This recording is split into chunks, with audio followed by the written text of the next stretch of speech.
राज्य सरकार के कर्मियों का प्रमोशन से संबंधित है, उस पर निर्णय हुआ है। आज मैं उसके बारे में सभी को जानकारी देना चाहूँगा। राज्य सरकार अभी तक जो व्यवस्था थी, माननीय सर्वोच्च न्यायालय में जो मुकदमा चल रहा था और स्टे लगा हुआ था, उसके कारण से राज्य सरकार सभी जो कर्मचारी और पदाधिकारियों को कार्यकारी व्यवस्था के रूप में अपने ही वेतनमान में प्रभार देती थी। इसका मतलब ये है कि जो जूनियर इंजीनियर थे वो कार्यपालक अभियंता की चार्ज में थे अपने ही वेतनमान में। कार्यपालक अभियंता कुछ मामलों में अधीक्षण अभियंता के और चीफ इंजीनियर के भी चार्ज में थे अपने वेतनमान में। इसी प्रकार सहायक प्रशाखा पदाधिकारी के चार्ज में थे। तो जो सभी संबंधित हमारे पदाधिकारी और कर्मचारी हैं, जैसे डिप्टी कलेक्टर में देखा जाए तो जिनको जॉइंट सेक्रेटरी में होना था, वो जॉइंट सेक्रेटरी के प्रभार में तो हैं, किंतु डिप्टी सेक्रेटरी का वेतन लेते थे। तो राज्य सरकार ने यह निर्णय लिया है कि एक नियमावली गठन की गई और इस पर मंत्रिपरिषद में स्वीकृति दिया गया। अब ये निर्णय लिया गया कि अब उच्चतर पद धारक लोक सेवक को उच्चतर पद का वेतनमान और सभी सुविधाएं दी जाएंगी। मतलब अगर वो डिप्टी सेक्रेटरी हैं किंतु जॉइंट सेक्रेटरी का कार्य कर रहे हैं तो जॉइंट सेक्रेटरी का उनको वेतनमान भी दिया जाएगा और उनका जो भी सुविधा जॉइंट सेक्रेटरी होगी। अगर जूनियर इंजीनियर है, वो कार्यपालक अभियंता का चार्ज में है, तो कार्यपालक अभियंता का जो प्रमोशन के माध्यम से, अब कार्यपालक अभियंता के माध्यम से अगर कार्यपालक अभियंता का प्रमोशन के पद पर हैं तो उनको वेतनमान दिया जाएगा। व्यवस्था यह की गई है क्योंकि मामला अभी भी आरक्षण से संबंधित जो प्रोन्नति में आरक्षण का संबंध मामला अभी भी सर्वोच्च न्यायालय में लंबित है। उसके आलोक में, उसको ध्यान में रखते हुए राज्य सरकार ने जो सारे पद हैं उसमें से 16 और 1% जो अनुसूचित जाति और जनजाति के जो पद हैं उसको अलग पहले कर ले लिया जाएगा। इसका मतलब है कि अगर 100 पद हैं, 100 पद किसी वर्ग में हैं तो 16 पद उसमें से हटा लिए जाएंगे और एक पद अनुसूचित 16% अनुसूचित जाति का और 1% अनुसूचित जनजाति का, जो 17 पद हैं उसको पहले हटा लिए जाएंगे। मतलब कि आपका 83 पद बच जाते हैं।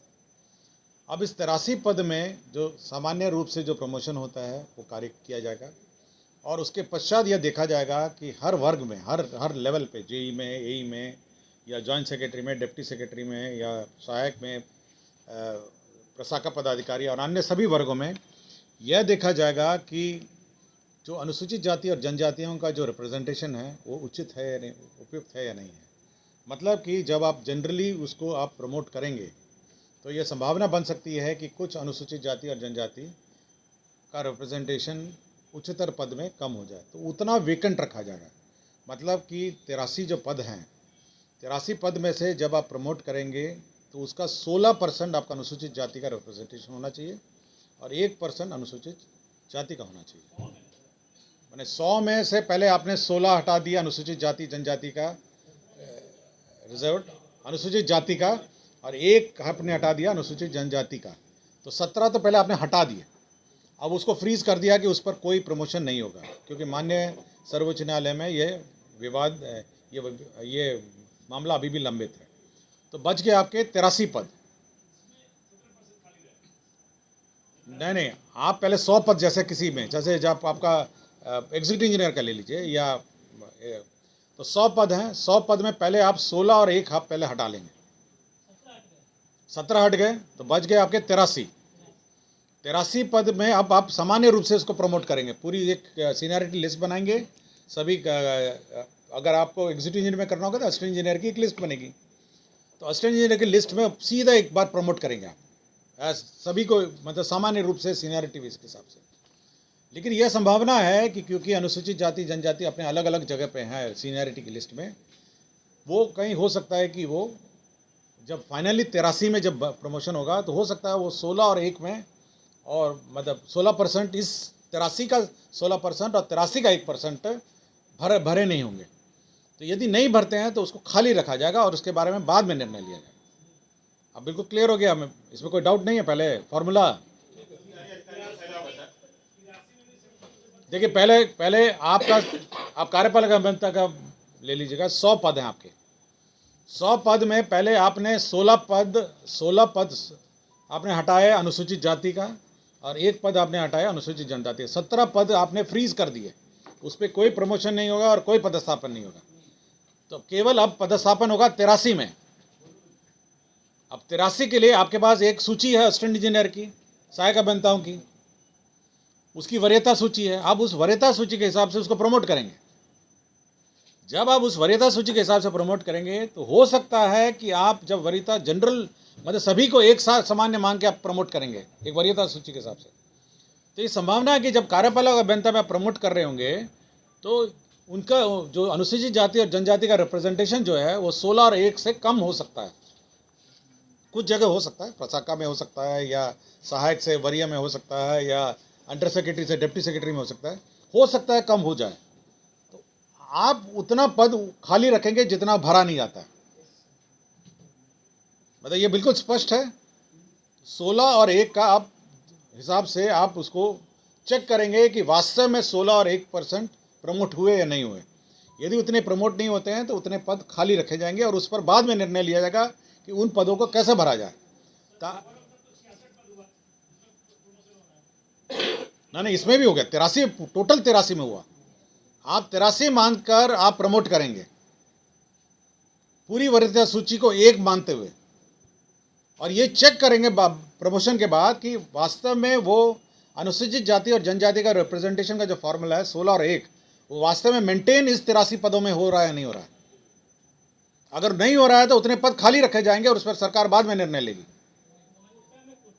हाँ हाँ हाँ हाँ हाँ, मतलब 83 में कोटा, ये 2016 से पेंडिंग है, 2016 से पेंडिंग है। मतलब 6 साल से हम लोग प्रतिनिधित्व नहीं कर पाए हैं, तो इसलिए वैकल्पिक रूप से हम लोगों ने ये व्यवस्था की है कि प्रमोशन हो, और साथ ही अनुसूचित जाति और जनजाति का जो रिप्रेजेंटेशन है प्रमोशन में बाद में वो भी रहे। और जब फाइनली जो माननीय उच्च न्यायालय का सर्वोच्च न्यायालय का निर्णय आएगा तो वो जो 16+1 वो फ्रीज्ड वैकेंसीज हैं उस पर भी निर्णय होगा। फिर एक बार फिर से ये पूरी एक्साइज प्रमोशन और रोस्टर की बात की जाएगी। कार्यकारी प्रभार लेकिन रेगुलर है ये, मतलब अब रेगुलर वेतन है। मतलब अगर उसको प्रभार आप देते हैं सहायक अभियंता से असिस्टेंट इंजीनियर का, तो असिस्टेंट इंजीनियर का उसको वेतन देना पड़ेगा। तो असिस्टेंट इंजीनियर साहब एग्जीक्यूटिव इंजीनियर का जो प्रभार देते थे पहले, आप अपने वेतनमान में देते थे, अब उच्चतम वेतनमान में आप देंगे। मतलब वो क्योंकि मान्य अभी मामला अभी भी मतलब न्यायालय में विचाराधीन है ना, इसलिए कार्यकारी है।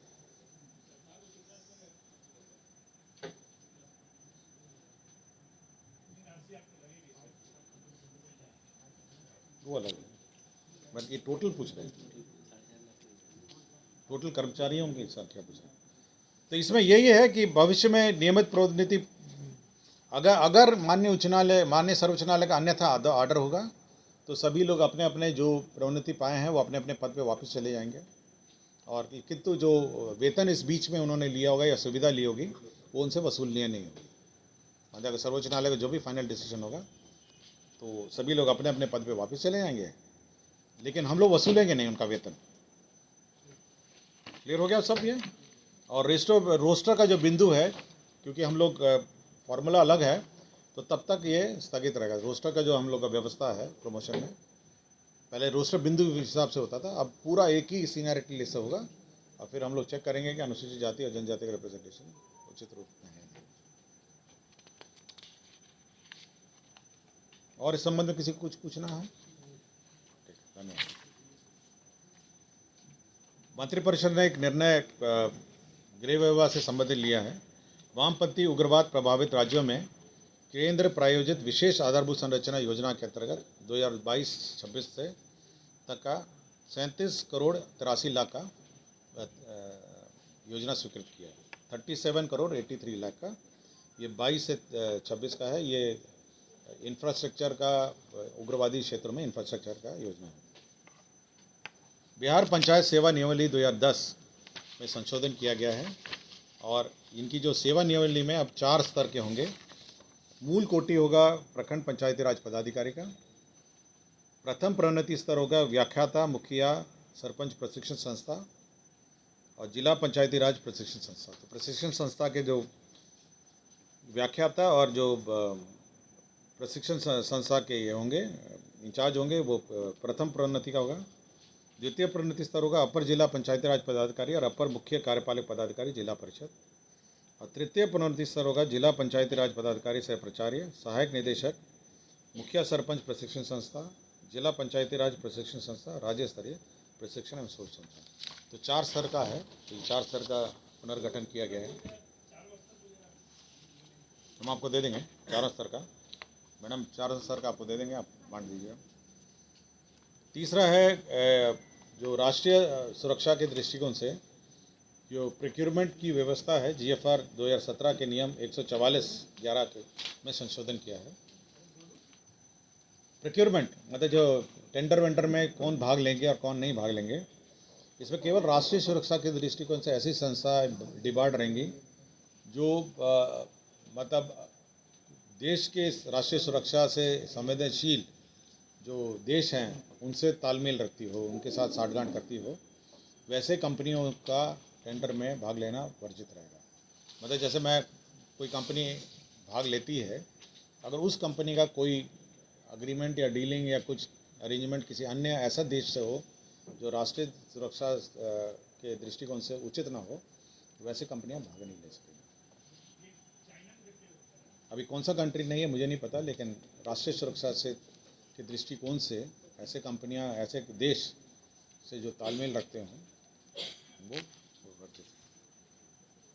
रूल चेंज है, कोई कंट्री का नाम उसमें उल्लेखित नहीं है। राज्य के सभी राजकीय दंत महाविद्यालय या राजकीय दंत महाविद्यालय अस्पताल में नामांकन एवं अन्य शुल्क का निर्धारित किया गया है। एडमिशन फ़ीस क्या होगा, ट्यूशन फ़ीस क्या होगा, हॉस्टल फ़ीस क्या होगा, कॉशन फ़ीस क्या होगा, तो सारे फ़ीस का निर्धारित किया गया है।